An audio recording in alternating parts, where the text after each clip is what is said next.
Let's get started. So, hi everyone. I am Rochelle Dezan. I am the marketing coordinator here at AWFS. We're hosting our quarterly economic update. This is our AWFS quarter four economic update webinar with Dr. Chris Kuehl. And the topic today is going to be economy as artful dodger. How much longer? So, going on. Here's a little housekeeping tips. If you have any questions, please post your questions in the chat. We will have some time at the end for some Q&A with Dr. Chris Kuehl. The session is also being recorded, so this recording will be shared after our session is over on our YouTube channel for you to view. So I'd like to introduce Dr. Chris Kuehl. Dr. Chris Kuehl is a managing director of Armada Corporate Intelligence. He provides forecasts and strategic guidance for a wide variety of corporate clients around the world. He is a chief economist for several national and international organizations. And prior to starting Armada in 1999, he was professor of economics and finance for 15 years, teaching in the US, Hungary, Russia, Estonia, Singapore, and Taiwan. He holds advanced degrees in economics, Soviet studies, and East Asian studies. Chris is a co-author of The Flagship and The Strategic Intelligence System, both publications from Armada. He is also responsible for Fabronomics from the FMA and the advisors for ASA.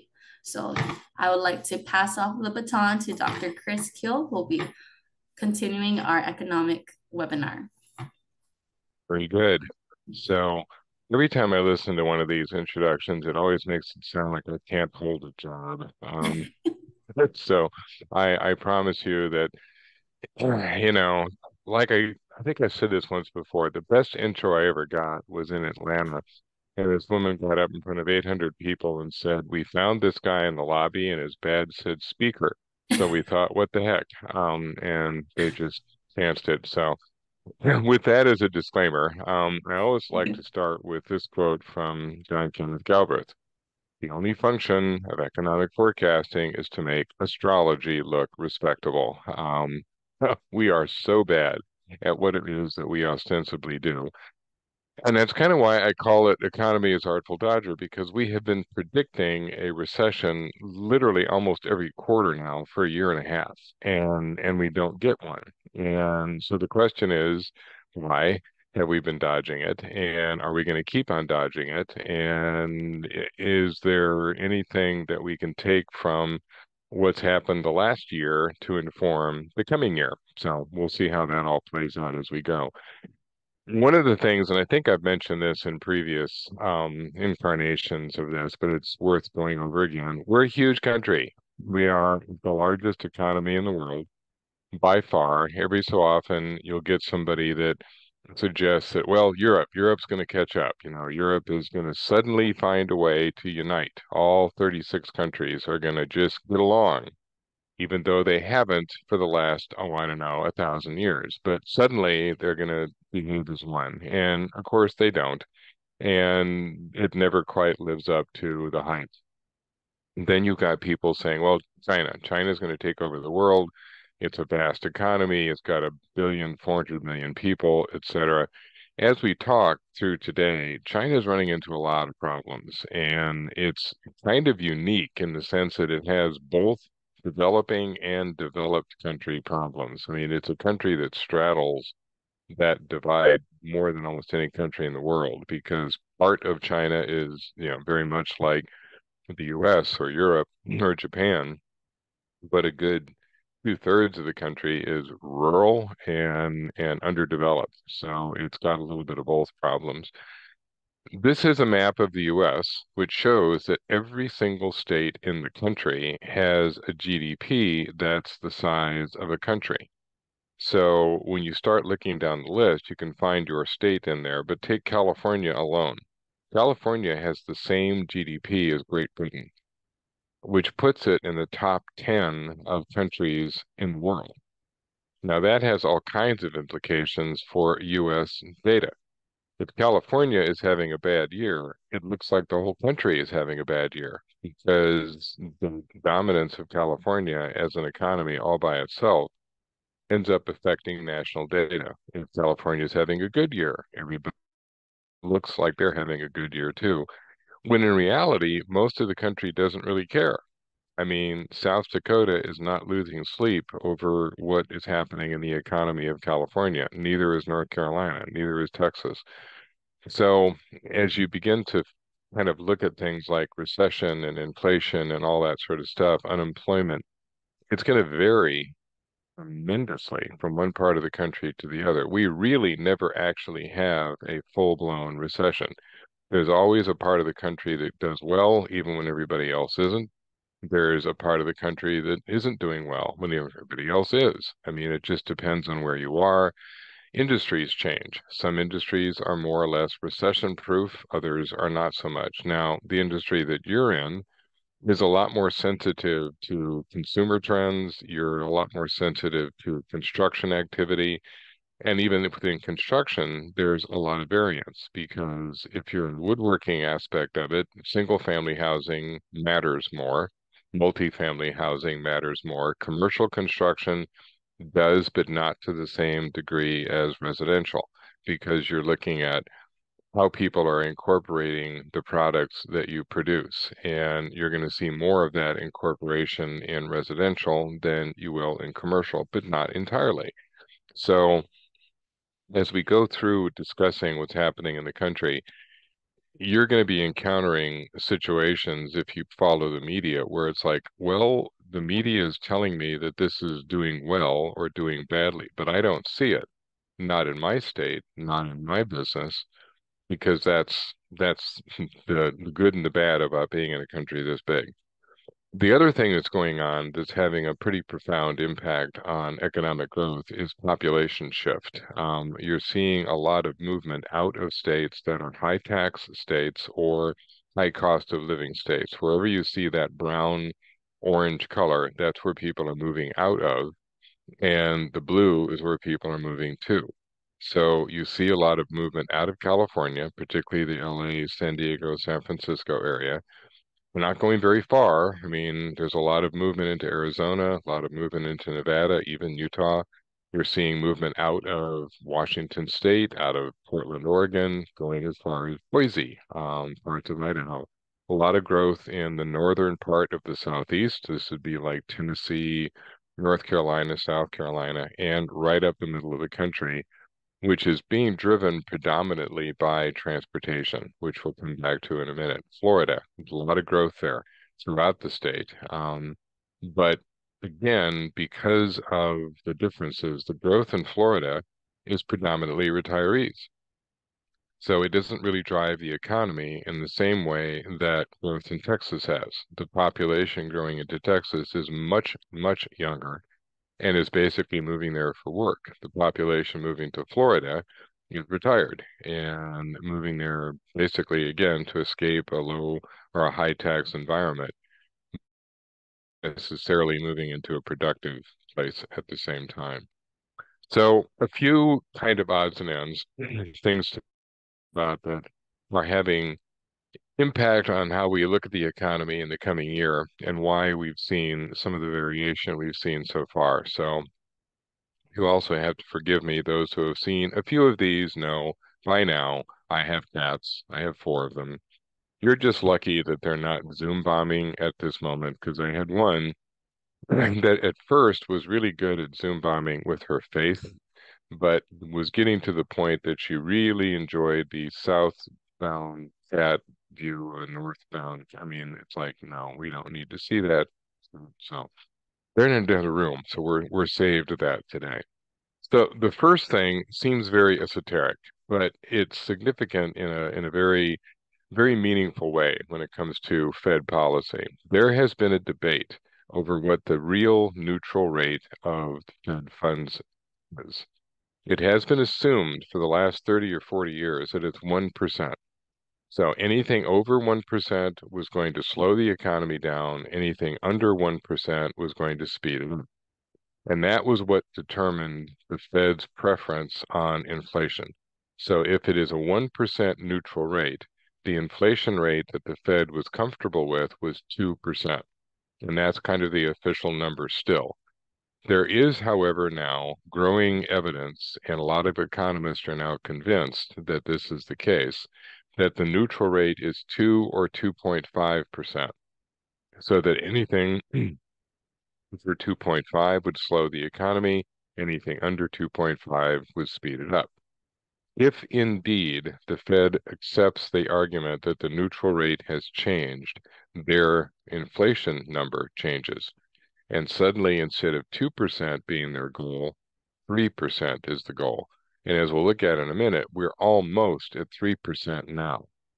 So if the Fed decides, and if there's consensus that that neutral rate has changed, then we're almost where the Fed wants to be. And that would have implications when it comes to when they start lowering rates again. So we'll talk about that in a minute.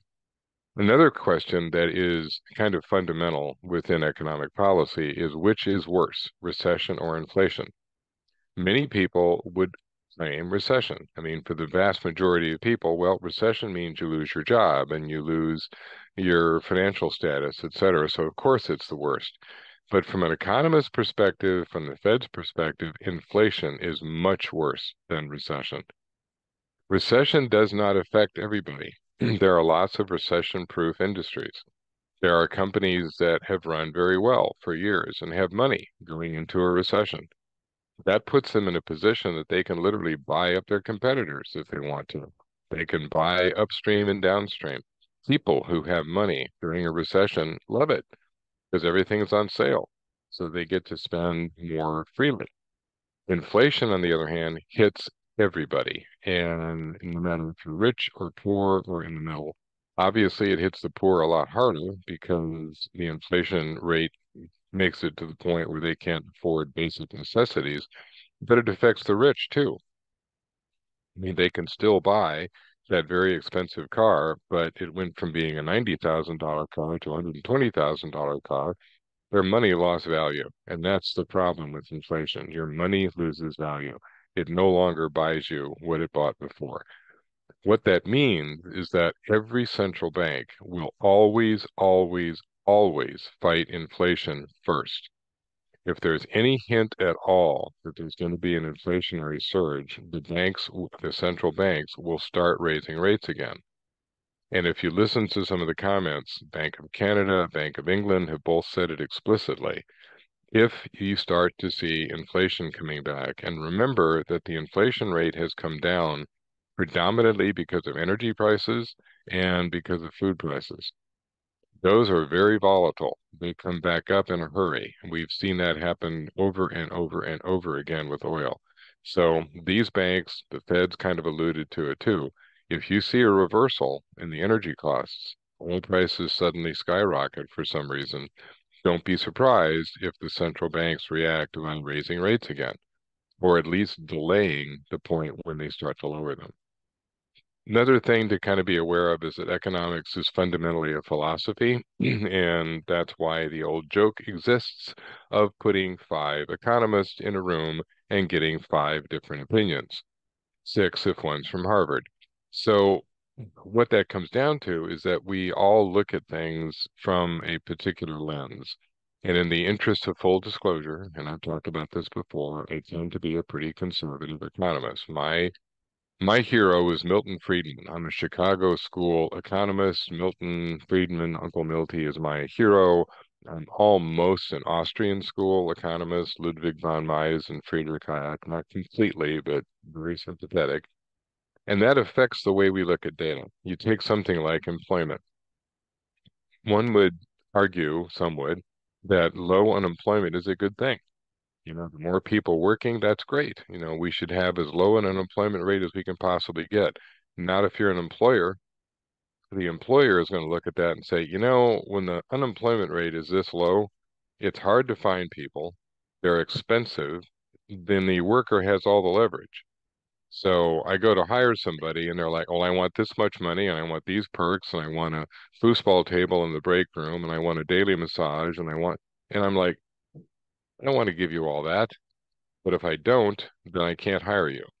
So from the employer's perspective, a little bit higher unemployment would be a good thing. From an employee's perspective, no, you want the unemployment rate low because that makes your offering of your employee much more appealing and you're going to get paid more money. So that becomes sort of a philosophical debate. And then finally, you're going to hear economists periodically talking about the mother of all recessions at the end of this decade, 2030, 2035, 2040, bearing in mind that economists can't even predict till next Tuesday.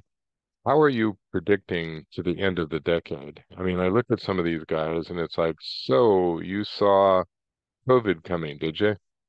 And so you saw the Ukraine war coming, he did? And you were completely ready for the Hamas war. Wow, that's amazing. I didn't know you were still with us, Nostradamus. So if they really can't predict that far in advance, why are they? And what it comes down to is they're not so much predicting as they're warning. They're basically saying, look, we have all these issues. We have debt. We have a worker shortage. We have inflation. We have all of these things. If we don't deal with them in the next 5, 10, 15 years, well, yeah, you're going to hit a wall. But you've got time if you pull your act together to deal with this stuff. It's just that so far you haven't. And if there's continued reluctance to deal with things like debt and deficit and worker shortage and all that, well, then yeah, you're very likely to run into an economic crisis of some kind. So it's not so much a certainty, it's basically a shot across the bow saying, do something while you still can. A few recent developments, just to kind of update things, things that have changed since the last time we did one of these. The Q3 numbers have gone up. And that was kind of a shock because if you remember, there was a lot of speculation that quarter three was going to be a down quarter, that we would be maybe 1% growth, maybe even negative. Instead, we got 4.9, which shocked people. And then it was, well, okay, that's the first version. There'll be a revision, and the revision will probably take that Q3 number down a little bit. No, it didn't. The Q3 number went up to 5.2. We have not grown at 5.2 for years. So what was driving it? Consumer spending and inventory build. We'll talk more, a little bit more. It's not inventory. I can't even spell. Real consumer spending rose by a meager 0.2%, but it was expected to actually fall. So even though it didn't grow very fast, it's growing. And that in itself was a bit of a surprise. Jobless claims jumped to the highest level in 2 years. Now, we don't yet know if there's been really a change in the employment. We'll know by Friday. Friday is the new Labor Department release on job creation, and it's not expected to be dramatic in either direction. I don't think we'll see exceptionally low numbers or exceptionally high, but we'll see. Right now, the employment level is still very low. We've got maybe 3.8, 3.9% unemployment. At the U6 level, which we'll talk about in a minute, it's the lowest we have ever seen. And that's even more significant than the U3 level, which is what we normally see quoted. There have been some pretty encouraging comments from people like Janet Yellen, who's the Treasury Secretary now, expecting employment numbers to stay stable. You get things like mortgage rates dropping for the fifth, not that they're low, but I mean, 30-year fixed was close to 9% in October. Now it's a point lower. Not to the point that people are going to be rushing out and buying homes, but the prediction was that it was going to keep going up and it was going to drive more and more people out of the single family market. Well, it's leveling off a little bit, and people are starting to buy into that single family sector again. So we're all looking at the commercial real estate problem, which is going to be hitting next year and the year after. This is all these projects that were funded when the interest rates were very low. Now the interest rates are coming up, and that's going to cause renegotiation, about a quarter trillion maturing through 2025. Consumer sentiment's beginning to come up a little bit. I don't trust the consumer confidence indices very much because they're very volatile. You can tell. I mean, that looks like an EKG. And what it boils down to is that almost anything will change consumer sentiment. But the good news is we're seeing it come back up from a pretty low point. We're seeing the Fed responding to the PCE numbers, personal consumption expenditure is what they use to gauge inflation. It's what we actually spent and what it actually cost. The CPI, which we see quoted every month, the Consumer Price Index, that's somewhat artificial because it's based on assumptions about what an average family of four buys. This is real data, and it's coming down. And one of the things that we're noticing is that it's coming down at a relatively quick rate. The Fed pays much more attention to U6 than they do U3 because it's a truer indication of employment. U6 picks up the discouraged worker, the person who is out of work but not formally in the system. They're not getting unemployment, they're not in the system looking for work, but they're out of work. That number is always twice U3. But right now, it's about as low as it has ever been. And that's significant because it basically tells the Fed that it has not yet broken the back of the economy. If it wanted to, it could raise rates even further. Now, it's not suggesting that it wants to, but you hear the investors saying, well, any minute now, the Fed's going to start lowering rates. Don't count on it. The Fed is basically saying maybe by the middle of next year, but not much sooner, and maybe even later. I mean, a lot of economists are still saying Q3, Q4 of 2024 more likely as far as rates coming down. And this kind of is why. If you look at the 6-month PCE, we're right about at 3%. Back to that whole neutral rate thing. If we are almost at what would be the new norm for inflation, that doesn't have to do a whole lot. The annual rate is only 3.9. So we're kind of in that world now where we may actually be where we want to be as far as inflation is concerned. Problem with PCE, and the reason you don't see it quoted more often, because it's real data, it takes a while to collect it. The most recent numbers we have is from September. We don't know October. We don't know November. We obviously don't know December. So there's always this lag, this 2-month lag. The inflation rate may have gone down further. We just don't know for sure. We won't know for another month. And also, and I've talked about this before, we are obsessing over, oh my gosh, the rates are 5%. Gee, wow. And the media acts like this has never happened. Seriously? Have you just completely ignored the fact that we've existed since, I mean, look what it was in the 80s when Paul Volcker jammed it up to 20 points trying to kill inflation. Well, he did. Inflation was absolutely brought under control. We also got 3 years of recession. The norm for the interest rate has been well above 3, 4%. We're kind of going back to what we saw for the last 20, 30 years. The anomaly was when the rates were at rock bottom. We're beginning to see more delinquency, particularly with credit cards. People have been using their credit card to maintain their spending, which is typically American. So we're beginning to see more delinquency. It's not really hit a crisis level yet, which would be what we saw in 2008, 2009, but it's rising and it's beginning to create concern. The black line is the credit card, and delinquency with all loans still pretty low, but it's the credit card that's causing some concern.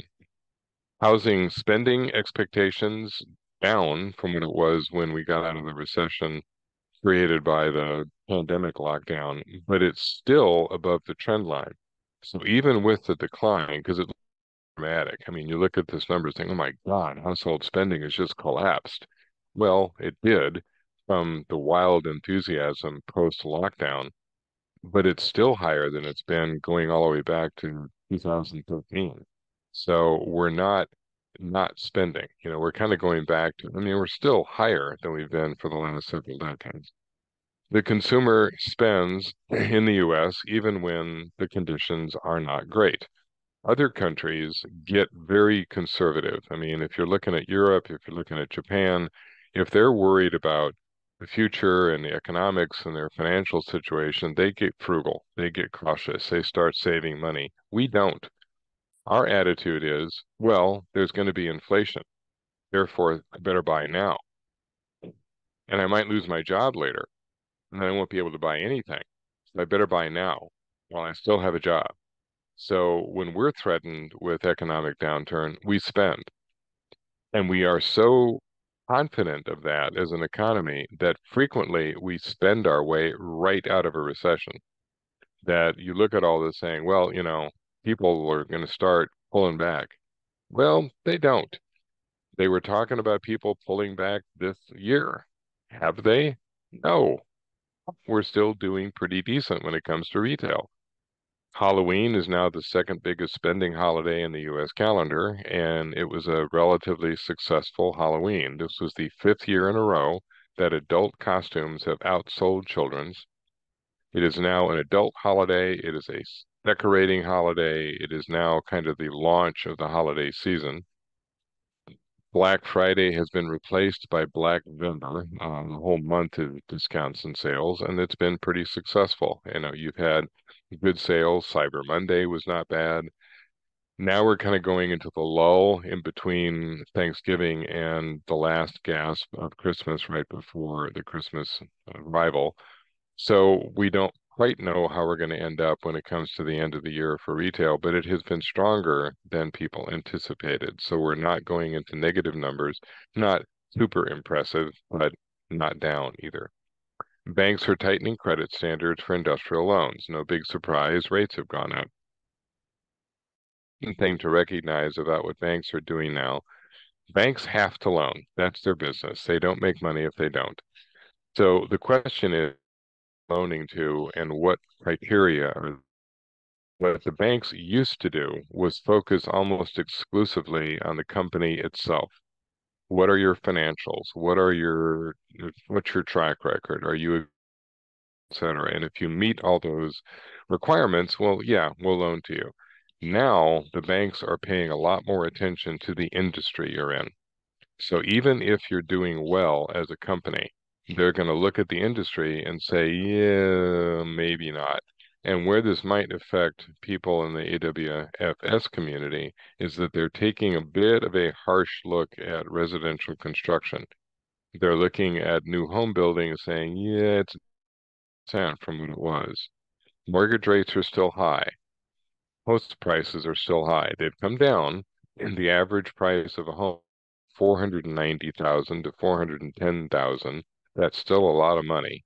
And in certain parts of the country, you haven't seen the decline. So the banks are like, yeah, that's not a great industry right now. We're a little bit worried about it. So if that's the industry you serve, we may not loan you money. On the other hand, if you're serving, say, automotive, which is still booming, or aerospace, which is still booming, or the energy sector, which is definitely still booming, by all means, come into the bank. We'd be more than happy to loan to you. So it's the credit standards are now, they haven't changed as much as that they've just begun to look at other factors more closely. We are still seeing a lot of corporate investment. I've shown this chart a few times, but it continues to be impressive. We're still looking at numbers that are exceptionally high and continuing to grow. This is partly being driven by the workforce issue, and we've talked about this in previous seminars, but the workforce issue is looming. When you look at every manufacturer, almost any business, their first complaint is we can't find people. We can't find the people with the training that we need. If you can't find people, you substitute technology. You start investing in robots, automation, whatever. And that's been driving a lot of capital spending. You've seen companies that used to be more reliant on people, smaller operations, are biting the bullet and investing in technology. And it's getting into service sector now too. And I've talked this story before to death, I'm sure. But going into the hotel in St. Louis and encountering a server robot, going down for breakfast, and instead of a person coming over with my order, it's a robot named Marge. And Marge comes rolling up and asks me, if my coffee is the right temperature. I mean, that's the best service I've gotten in months. The little robot cares about my coffee. I don't know how many times I've gone to a restaurant and had a human being serve me coffee that was, I don't know, lukewarm. It's like, hey, if I wanted really crappy iced coffee, I would have asked for it. But here's this robot, just can't wait to please me. And I'm watching other people in the restaurant messing with Marge because, she asked about the coffee, so they're going to see what they can make her do. And so they were like, no, coffee's not right. And Marge was shooting back and forth between the kitchen like a half a dozen times, bringing new cups of coffee. And I'm sitting there thinking to myself, if you had done that to a human being, about the fourth cup of coffee that you had delivered to your table would have some pretty weird stuff in it. You would be getting a protest from the kitchen. Not Marge, just keeps aiming to please. Not a cheap investment on the part of that company, but the guy said, look, the people that I have to hire as servers, they don't show up half the time. If they do, they're drunk or stoned or they don't care. The customers I have here don't stand for that. They love Marge. That technology has been driving a lot of this capital spending. The supply chain pressure has begun to ease. You've certainly seen it in your industry, but it hasn't gone away completely. I mean, the problem, particularly with some of the machines that you're dependent on and using, is that it's almost all there, but there's a part or two that are missing. And until that part comes in, well, the machine's not worth much. I was at one of the shows not too long ago, and the guy was saying, yep, 98% of the machine is here. Got to deliver 100% of it. Like can't have a machine that's not quite there. And it would be some relatively minor part. It would be a chip of some kind that was relatively rare, and it was just not available. So the pressures are a lot less than they have been, but they still exist. So a couple of comments regarding what's going on around the world. Look at China. I mentioned earlier that they're running into a lot of problems. Biggest drop in export prices that they've seen in over a decade. I mean, dropping like a stone. And the export demand out of China has really declined. Foreign direct investment into China has not been this low since the mid 1990s. I mean, this was before China had even begun to really significantly develop. Investors are worried. They're worried about a not very enthusiastic consumer class. They're worried about the collapse in the property market. They're worried about right now, China's dealing with a massive default problem with its population. They estimate that there's 80 million people in China who have been blacklisted as far as credit because they've fallen behind in their payments. China does not have a bankruptcy system like we do. Or Europe. There's no way to kind of get out of that situation if you fall into bad times. Here, well, there's an export. I mean, a bankruptcy process. I mean, you can get out of your obligations, you can rebuild your credit, you can do all that stuff. In China, there's no system. And if you have been blacklisted for credit problems, you can't buy an airline ticket. You can't rent in certain parts of the country. You can't buy a house. You can't buy a car. You can possibly even lose your job. So 80 million people falling into that category. Just 4 years ago, there were only 20 million, and now it's up by 60. So China's got some real issues that revolve around the lockdown that they went through, all the different kind of economic crises that grew because of the pandemic. One of the other game-changing things when it comes to China has to do with Taiwan. We keep worrying about what's going to happen with Taiwan, what if China does try to invade, etc. The challenge has always been that Taiwan could not defend itself without direct U.S. engagement. So if China was going to invade Taiwan, if Taiwan was going to resist it, it would have to be with active U.S. engagement. We would have to potentially go to war with China. Not anymore. And this is the game-changing situation. Taiwan has built a missile, of which they have about 100 reportedly, which is entirely domestically built. No dependence on the US for anything, not for funding, not for parts, not for anything. They have reintroduced a concept that was very common during the Cold War. And for those of you who've been following me for a while, you know that I started out as a Soviet specialist back in the 80s, and that was the doctrine. That's what kept the Soviet Union and the US from blowing each other to smithereens, that whoever started the war, well, you were going to get hit by the counterattack. Taiwan can now do that with China. So it basically says if you decide to invade us, you'll win. There's no way we can resist you. I mean, your army is much larger than ours. But if you invade us, we launch these. Don't need any permission. Don't need parts from the US. Don't need support from Japan. Don't need anything from anybody. We just launch these missiles, and you can see what it can hit. So if you're prepared to lose, oh, I don't know, half your population, go ahead and invade. Because if you do, mutual assured destruction. You attack us, we'll attack back, and we'll both vanish. So it changes the dynamics, it changes the strategy. Taiwan can essentially hold China at bay, and already you're seeing China kind of back away from some of its rhetoric. The notion now is that they might try an economic blockade, but who knows? I mean, at the moment, it's everybody trying to digest what this actually means as far as relations are concerned. A little bit about Mexico, and then I promise I'll shut up so you can ask questions. We now import more from Mexico than we do from China for the first time since 2003. So we have shifted dramatically, and what we import from Mexico has changed. We used to import oil, gas, food predominantly, still very important, but now we're importing consumer goods. Mexico has always been able to produce this stuff. They can make t-shirts and flip-flops and plastic dishes. I mean, just like China can. They weren't competitive. China was cheaper. That's not the case anymore. China has gotten more expensive. Transportation has gotten more expensive. The trade disputes have made it more expensive. And so suddenly it's cheaper to produce in Mexico than in China.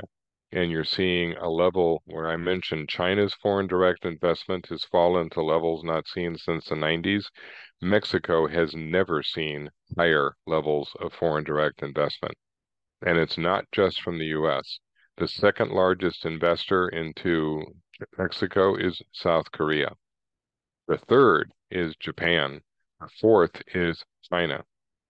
You've got Chinese companies that are like, look, we're businesses. Xi can do whatever he wants. The People's Republic, it's a communist country, but we're businesses. And if China is making it difficult for us to make money out of China, well, then we'll go somewhere else. We'll produce in Mexico. If there are restrictions on bringing things in from China, fine, I'll produce it somewhere else. And China is suddenly doing a lot of investing outside China. And at first, people are like, oh, it's China. And no, it's not the Chinese government. It's a business. It's a Chinese business that is essentially denying China the benefit of that company's growth. I mean, the taxation, all the rest of that stuff. So next year, Mexico sets history. One of these two women will become president of Mexico, first woman to run Mexico. The woman on the right is Claudia Sheinbaum. She is of the current ruling party, the Morena party. She has been the mayor of Mexico, which is extremely important position. She's a technocrat, a scientist by training, more pro-American, not ridiculously so, but significantly. And right now she's ahead in the polls. If she won, she would be to run Mexico and the first Jewish person to run Mexico. The woman on the left is Xochitl Galvez, and she represents PAN is the party that brought us Vicente Fox a few years back, Felipe Calderon after that, and she is very popular in the northern part of Mexico where PAN is strong. PAN is a business party, kind of a technical party. But the advantage that she has is that her father is indigenous Mexican. He's a Mexican Indian, and that has made her very popular in the South because the southern part of Mexico is where the indigenous population lives, and they consider her one of them.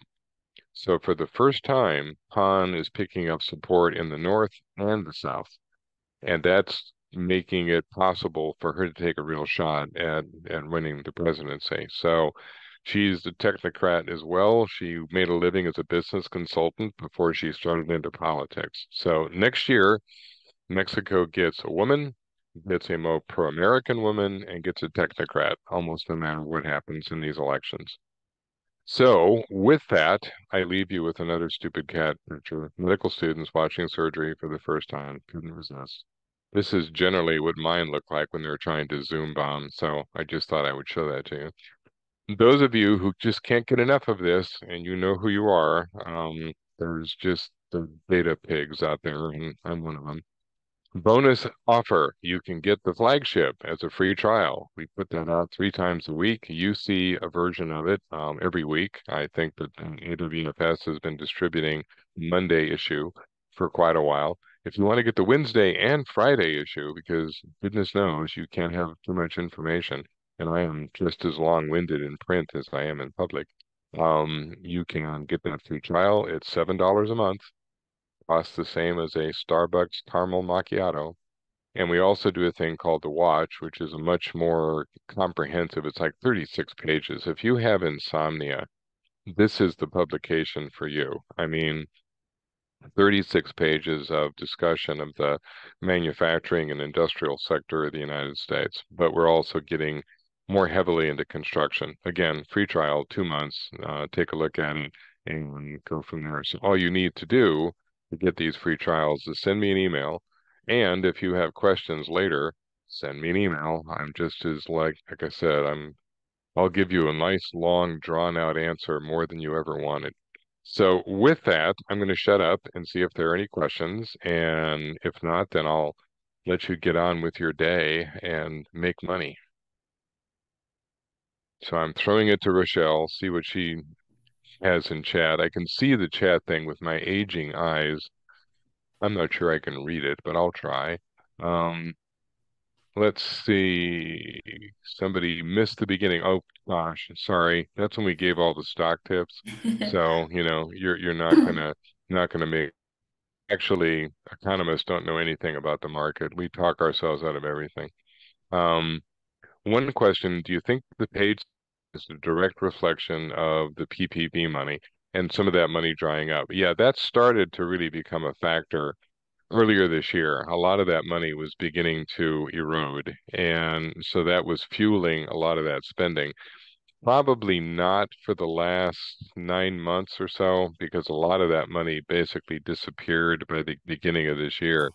But it certainly drove consumption for a while. There was an awful lot of money floating around because the logic, if you remember back to 2020, was that we were going to get out of this recession the way we always get out of recessions. We were going to flood the consumer with money and have them spend their way out of the recession.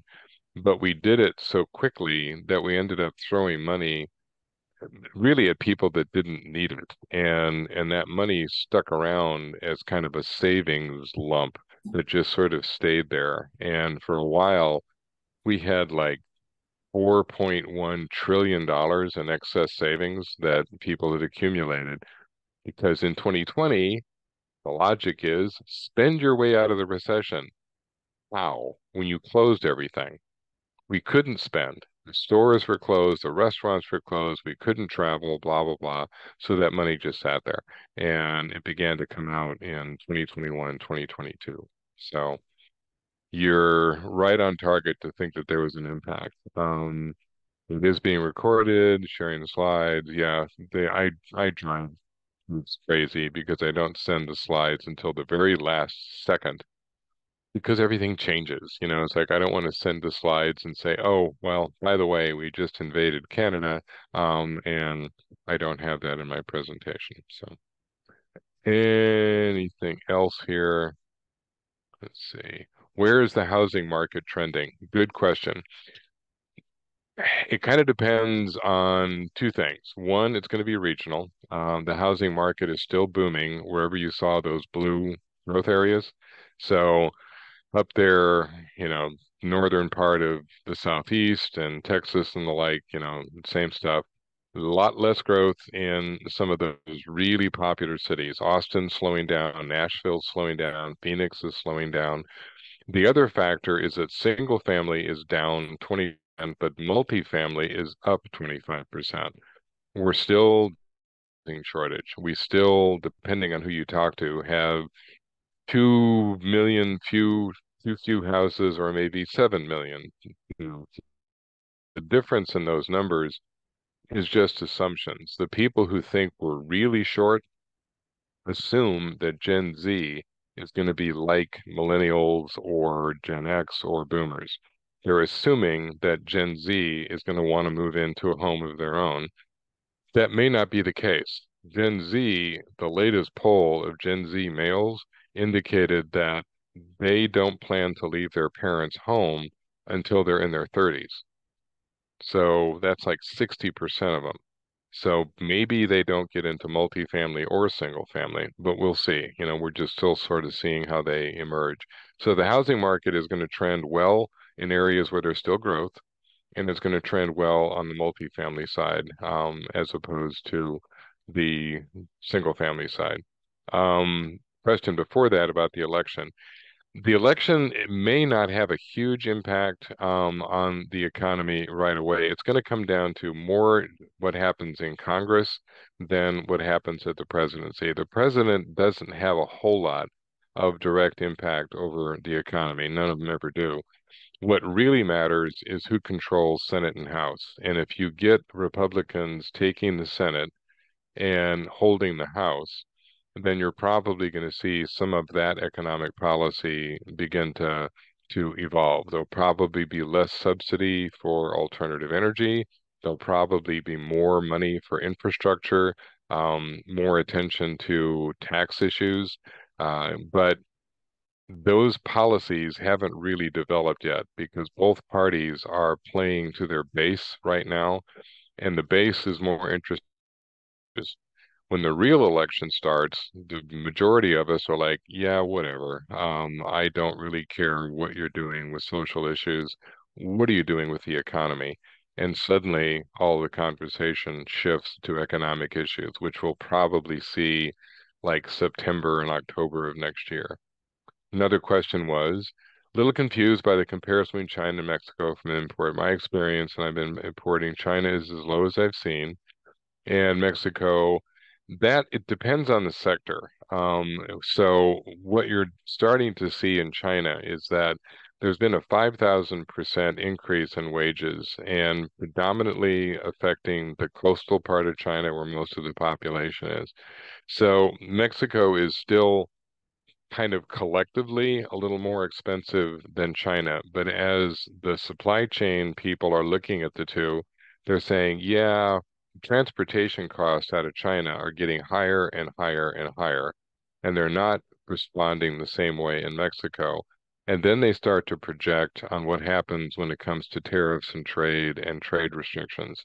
There are so many restrictions now on what we can and cannot buy or sell to China that companies are like, I can't even navigate this anymore. It's just every time I turn around, there's another fine, there's another tariff, there's another barrier because the two countries are battling each other through their economies. It's like affecting the electric vehicle industry. Many of the materials that we need for batteries, well, they come from China. And some of those things like germanium, China has increased the price of that by 800%, trying to keep us from having it so that they can't deal with the competition from the US. So it's going to be really sector driven. And most companies are still not putting all their eggs in any sort of one basket. They're buying from China, they're buying from Mexico, they're buying from India, they're buying from Vietnam, anywhere where they can get a good price. It's just that the knee-jerk, let's go to China, has been replaced by let's consider China, but let's look at alternatives too. Where else can we go other than China for some of this stuff? And as stated, employees are getting harder to come by, work demand is high, potential negative impact of outsourcing to India. Yeah, part of the challenge is a lot of the workforce that we're missing, we can't outsource. I mean, if you're a manufacturer and, you're trying to find somebody who can handle a robot, well, you can't outsource that to India. A lot of the service stuff has been, but you're talking about trying to replace a workforce that is in their 60s and 70s, your key workers, and they're physically doing something. So it's becoming challenging to even outsource, depending on what it is you're trying to do. So with that, I'm going to have to jump off because believe it or not, I'm doing another webinar right after this one. So it's like I'm just going to talk all day, and hopefully I have a throat lozenge here somewhere to get me through.